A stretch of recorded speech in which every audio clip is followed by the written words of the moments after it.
Hello, I'm Ethan. I'm 29, born and raised just outside Columbus, Ohio. I've lived in the city for the past 6 years now, renting a small apartment in the North End. Nothing fancy, just quiet enough to think and close enough to work. I'm a tech guy, not the glamorous kind you see building apps or talking AI. I fix office equipment, printers, servers, routers, and those ridiculous security badge readers that always fail at the worst possible time. I work for a small but reliable service company that contracts with dozens of offices across the city. Most days I'm in and out of 4 or 5 buildings. I drive a beat-up white van, keep my tools organized better than my fridge, and I talk to machines more than people. I didn't expect that Tuesday to be any different. It was cloudy cold for April, and I was already behind schedule when I got a service ticket for a law firm on the 29th floor of one of those glass towers downtown. The client complained their network printer wasn't responding. Typical. I parked in the underground garage, badged in at reception, and headed to the elevator bank. I was alone at first until a group of people, clearly office staff, hurried in behind me. Suits, coffees, chatter. Then the whole energy shifted. She walked in last, and it was like the temperature dropped. Tall, striking, wearing a gray pencil skirt, black blazer, and heels that clicked sharp against the marble floor. Her hair was pulled back in this clean, perfect twist in her face. God beautiful but unreadable cold, even like someone who's had to control every room she's ever walked into. And that's exactly what happened. As soon as she entered the elevator, everyone stopped talking. No eye contact. Phones suddenly became very interesting. It was weird, like watching people vanish into themselves. I had no idea who she was. I just knew this woman had presence, the kind that makes you either shrink or speak. I didn't want to shrink, so I said something. I didn't think. I just opened my mouth. "You look like someone who wins a lot but never celebrates."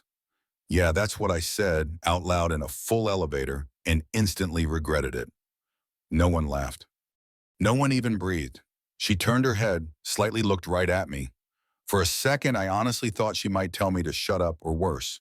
But then she smiled. Not a full grin, just a hint like her lips couldn't decide whether to reward me or warn me, but it was there. And somehow in that tiny smirk, I felt like I'd survived something. The elevator dinged. Everyone shuffled out. She didn't say a word, just kept walking with that same steady, elegant pace like nothing had happened. I stepped out after her, heart still thumping, and went to fix the printer like nothing happened either. But something had. I didn't know her name. I didn't even know which floor she worked on. But I couldn't stop replaying that moment. That smile, it wasn't warm, it wasn't flirty, but it was real. And in a building full of people too afraid to say anything to her, I did. I said what no one else dared to, and she just smiled. That's where it started. I didn't see her again for about a week. I kept coming back to the same building for follow-ups and other service calls, mostly for the finance company on the 27th floor or the startup guys on 32. But I didn't know where she worked. Every time I stepped into that elevator, I caught myself looking up, half expecting her to be there. It was stupid.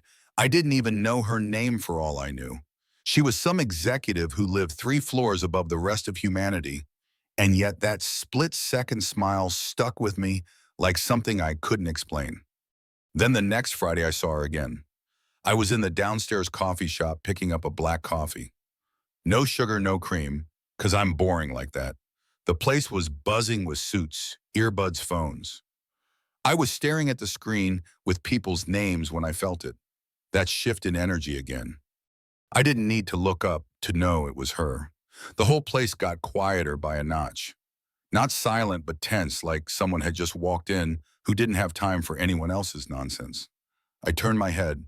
She was already halfway through the line. Same blazer this time, navy hair, the same no makeup, or at least none that screamed for attention. Just clean, immaculate, controlled. She stepped up to the barista like she did it every day. No good morning, no small talk, just double espresso, no lid room temperature. They knew her. She didn't wait. I was standing near the pickup shelf when she brushed past me. For a second, she glanced my way. "Still fixing machines," she said. No smile, no pause. I was caught off guard, but answered, still breaking expectations. That time, nothing. No grin, not even an eye roll. She walked out like I wasn't even there, and I stood there like a dope, holding a coffee I didn't want anymore. Back upstairs, I asked a receptionist on the 29th if she knew the woman with the espresso and the no-lid thing. The woman raised an eyebrow. You mean Miss Hart, head of legal? Of course, Jenna Hart. Even the name sounded sharp. She's not exactly chatty, the receptionist added. Most guys learn that the hard way. Later that day, I mentioned her name in the break room on 27, joking to a guy I'd spoken to before, Tom, a project manager. He laughed, oh man, Jenna, you're brave or dumb. She's brilliant, but she'll cut you down in 2 words. No filter, zero tolerance. You're not her type unless you're a merger or a lawsuit. Another guy chimed in, yeah, Jenna Hart chews through men like gum. You chew spit forget. I didn't like that. I didn't know her, but that didn't sit right. People loved talking about her like she was some walking hazard. And maybe she was, but not to me. Not yet. A few days later, I ran into her again. This time outside near the loading dock. She was pacing, yelling into a phone, tearing someone to shreds verbally, but not loudly controlled, precise, but furious. And if you send me that draft one more time, without clause 28 locked, I will personally walk it back into your inbox and delete your license. Then she hung up, slipped the phone in her coat pocket, and saw me watching. I didn't flinch, didn't pretend I hadn't heard. I just nodded slightly and said, you know, yelling doesn't make your point louder, just makes it lonelier. I didn't even think, it just came out. She froze for half a second. That look, not anger, not amusement either. Something else. Appraisal, maybe. She stepped closer slowly, looked me dead in the eye. You should stick to printers, she said flatly. Not people. Then she walked away. I just stood there, heart beating, not sure if I'd crossed a line or earned a point. Everyone around her walked on eggshells. Everyone backed off. And I didn't. I kept thinking about that line. Stick to printers, not people. It wasn't a dismissal. Not really. It was a warning. But it also meant somewhere under that armor, she noticed I wasn't playing the same game as everyone else. The next time I saw her was in the elevator again. She stepped in alone. I followed after. We were the only two. I stood on the opposite side, silent. After maybe 10 floors of silence, she said, you're persistent. I said, I'm patient. She tilted her head just a little, like she wasn't used to people giving answers she couldn't dismantle in one move. And then again, she smiled, just barely. You'll get tired of me, she said. I answered, maybe, but I'll have good stories to tell when I do. She didn't reply, just stepped off on her floor and kept walking. But I swear there was the faintest curve to her lips as the elevator doors closed. She wasn't easy at all, but I wasn't going anywhere. The thing about Jenna was that she didn't leave doors open, not even a crack. Every interaction felt like a transaction. Precise, finished, no lingering. Even when she smiled, it was like a short-term lease. You didn't get to keep it. That's why I didn't expect anything. But I kept running into her anyway. Twice in the hallway, once on the rooftop parking garage, a few more times in a coffee shop. Always short exchanges, nothing that looked like progress. But I noticed something. She never avoided me, never looked away. She didn't act surprised to see me. If anything, it felt like she knew I'd show up. And I did. I wasn't stalking her or anything. I just didn't mind being around. She fascinated me. And not in a romanticized way, not in that cold woman melts fantasy people love. No, I didn't want to change her. I just wanted to know her for real, even if she stayed sharp-edged. One Thursday night, I finished a late call on the 27th floor. Some department head spilled coffee inside a coffee machine and thought it would dry in its own. Classic. The elevators were empty, but the lights were still on. I figured most of the office was gone by now. But as I walked past the floor-to-ceiling windows near the lobby, I saw her sitting alone at a long glass conference table. Papers everywhere, laptop open, eyes locked in. She didn't see me. I didn't stop or stare. I just kept walking. Outside, it was cold light, drizzle, the kind that's not worth an umbrella but still soaks you if you wait too long. I got to my van, opened the door, and paused. I couldn't explain it. I just didn't want to leave yet. So I closed the door, leaned against the van, and waited. I wasn't waiting for her. I was just there, still quiet, letting the evening breathe. Then I heard the door click. She walked out, coat on hair, up heels sharp on the pavement. She had that same exact pace measured direct, like the world never moved fast enough for her. She didn't see me right away, but when she did, she slowed a little. Not a full stop, just enough to signal that she noticed. She walked over. "What are you doing here?" she asked. I shrugged, just making sure you're not the last human locked in a glass tower. She exhaled a sound that was somewhere between a breath and a chuckle. "You always hang around empty parking lots only when I think someone needs to be seen." She tilted her head, looked at me like she was trying to figure out what my angle was. I let the silence hang. Then she said, "I'm fine." I nodded. "I know, but you waited anyway." Yeah, another long pause. The rain picked up a bit. She glanced up at the sky, then back at me. "You're strange," she said. "I've been called worse." She smirked. "You're not trying to impress me, are you?" "No," I said. "I'm trying not to pretend." And that landed.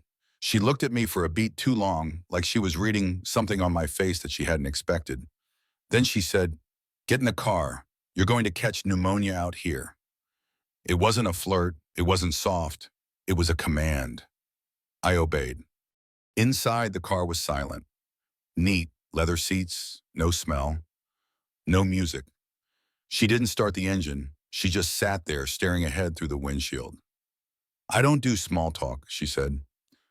"Good, I replied. "I don't do pretend." She looked over. "You really waited for me?" I nodded. "No one ever waits for me," she said. Then she turned away. I didn't respond, not because I didn't know what to say, because I knew she didn't need an answer. She needed that sentence to sit there to echo. We sat there for a while, no agenda, no rush.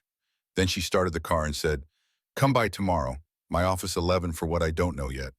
And that was it. She dropped me off by my van, didn't wait for a thank you, and drove off into the drizzle. That night I didn't sleep much because something changed. Not with her. With me, I realized I didn't care whether she fell for me or not. I just wanted to keep showing up. Even when she didn't ask, especially when she didn't. The next morning I showed up at exactly 10:58 a.m. I didn't knock. I waited outside her office like some intern about to get grilled. The firm had one of those sleek glass walls with blinds half closed so you could see shadows but not expressions. The door clicked. She stood there in a charcoal dress, sleeves rolled just below the elbow, tablet in one hand, coffee in the other. No smile, no greeting. Just come in. I stepped into the room. Her office was minimal but high-end, no clutter. No framed quotes, no world's best boss mugs. Just her laptop, a stack of legal files, and the view. From up here, you could see half the city. Cars looked like ants, people like specks. I realized that from this height, maybe detachment came naturally. "Sit," she said. I did. She sat down across from me and began flipping through a document like I wasn't even there. 30 seconds passed, then a full minute. Finally, I said, "Do you usually invite people in just to ignore them?" She didn't look up. "Do you usually push your luck this early in the day, Touche?" I conned, just wondering what I'm doing here. She tapped her tablet twice, set it aside, and finally met my eyes. "I don't know." I blinked. "You don't know," she leaned back. I just felt like not being alone for once. I didn't say anything. I wasn't sure how to respond to that coming from her. "The woman everyone said didn't need anyone. You talk to people like you don't care what they think," she added. I shrugged. "I don't talk to most people." "Why not?" "Because most people aren't listening. They're just waiting for their turn to talk." She tilted her head, that half-appraising stare again. "I don't listen either," she said flatly. "You do," I replied. "You just pretend you don't because listening means letting someone in." That got her. For the first time since I met her, she looked caught. Not exposed, but momentarily without her usual control, like she hadn't expected that line or maybe hadn't expected to feel it. She stood up, walked over to the window, arms crossed. "I grew up around people who talked a lot," she said. "People who said things just to fill space, just to feel like they were right. I learned early it was easier to keep quiet and win." I stood up too.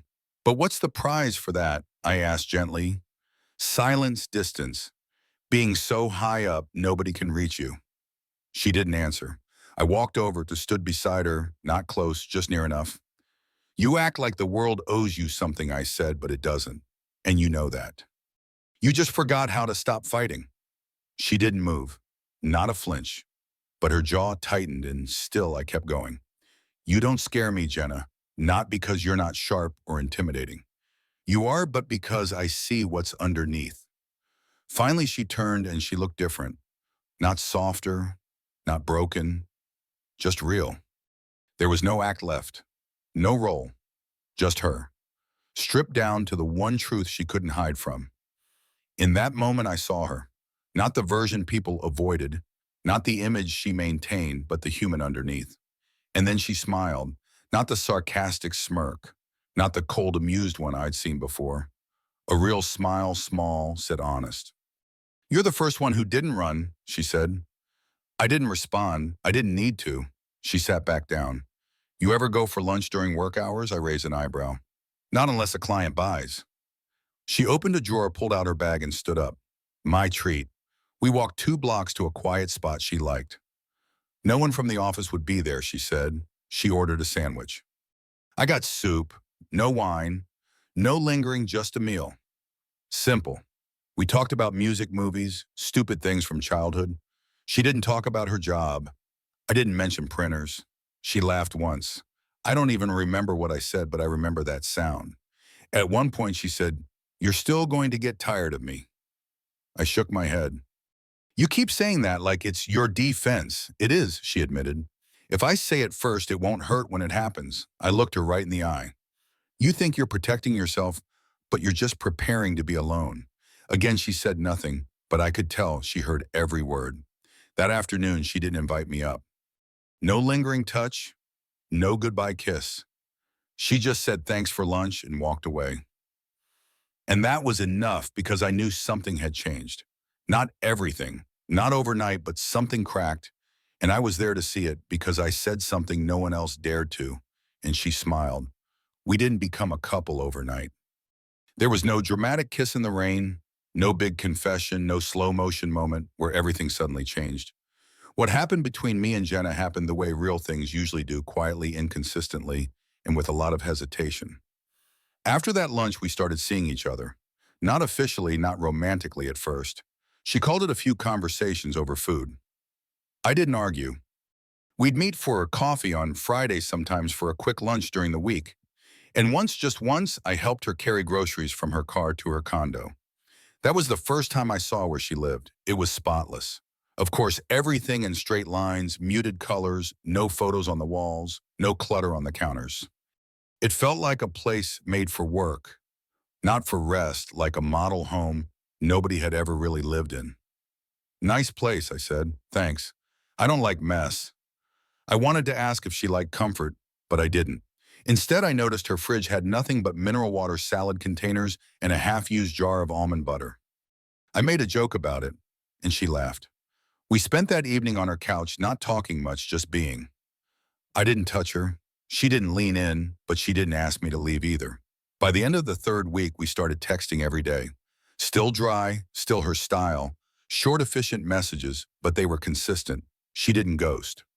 She didn't play games. If anything, she was disarmingly honest. One night she texted, "I hate how much I look forward to hearing from you." I replied, "That's the nicest insult I've ever received." She sent back a smirking emoji. First one I ever got from her. The turning point came when I got sick. Not dying sick, just a bad flu. Fever chills. Stuck in bed for 2 days. I didn't tell her. I didn't think to. I figured she was busy and I'd message her once I felt human again. She noticed the silence. She showed up at my apartment. I heard the knock through a fog of tissues and cough syrup. Dragged myself to the door in boxers, and a hoodie opened it, and there she was wearing jeans, sneakers, and a plain sweatshirt I never thought I'd see on her. "I thought you disappeared," she said. "And I don't like wondering." I blinked. "I looked like death. You always do," she said, pushing past me. She cleaned my sink, made tea, sat with me for an hour, just scrolling on her phone while I half slept. Before she left, she put a bottle of Tylenol and fresh orange juice on a nightstand. Then she looked at me and said, "You matter to me. I hate that, but it's true." And that was the moment. That's when I knew she was mine and I was hers. It wasn't grand, it wasn't public, it was real. After that, we didn't label anything. We didn't need to. She invited me over more often. I cooked for her sometimes. Basic stuff, nothing fancy. She hated when I left dishes in the sink, and I teased her for folding towels like a hotel. We had our first kiss sitting on her kitchen floor at midnight after I told her about my parents' divorce. She said, "That explains your patience." I said, "And your coldness." She didn't flinch. "That explains my fear." We kissed right after that. Soft, honest, no fireworks, but it meant something. We didn't move in together. She wasn't ready for that, but she gave me a drawer key and she started leaving the blinds open in her office. People noticed. Tom from the 27th floor asked me, "Dude, are you seriously seeing Jenna Hart?" I just smiled because, yes, I was. She didn't change completely. She was still blunt, still guarded in public, still kept her world tight and her circle tighter. But with me, she softened in those quiet moments no one else got to see. Sometimes we argued. Sometimes she disappeared in her own mind for hours. But I stayed and she let me. A year later, we were still together. No wedding, no Instagram announcement, just us navigating each other one day at a time. One evening, as we sat on our balcony watching the lights from the city, I told her, "You're still hard to love sometimes." She replied, "Good. I don't want it to be too easy. Easy things break." I said, "This won't." And she turned, rested her head on my shoulder and whispered, "You're the first thing in my life I don't want to control." That was it. That was our love. Complicated, imperfect, but ours. I never wanted to fix her. And she never tried to test me again because I did what no one else dared to. And she just smiled. The story of Ethan and Jenna unveils a profound life lesson. True connection often begins with fearless authenticity, even when it defies expectations. Ethan, a tech repairman, doesn't shrink from Jenna's commanding presence. A woman whose sharp intellect and guarded heart intimidate those around her. His unfiltered honesty, speaking when others stay silent, cracks the walls she's built, revealing her vulnerability and longing to be seen. Their journey teaches us that courage isn't just about bold actions. It's about showing up consistently without pretense for someone who seems unapproachable. Jenna's admission, "You're the first thing in my life I don't want to control," underscores the beauty of letting go of fear, of control of the need to always win, to embrace something real. It's a reminder that love and understanding flourish in the quiet spaces where we dare to be ourselves even when it's uncomfortable or uncertain. In our own lives, how often do we avoid the Jennas, those who seem too distant or intimidating, when a single genuine moment could spark something transformative? This tale urges us to step past fear, to speak our truth, and to stay even when the path is unclear. It's a call to cherish the imperfect human connections that make life vibrant. What's a moment when you took a risk to connect with someone unexpected? Share your story in the comments. I'd love to hear how it changed you. If this resonated, please like, subscribe, and hit the notification bell for more heartfelt stories that inspire us to live bravely and love deeply. Your support keeps these tales alive. Join our community today.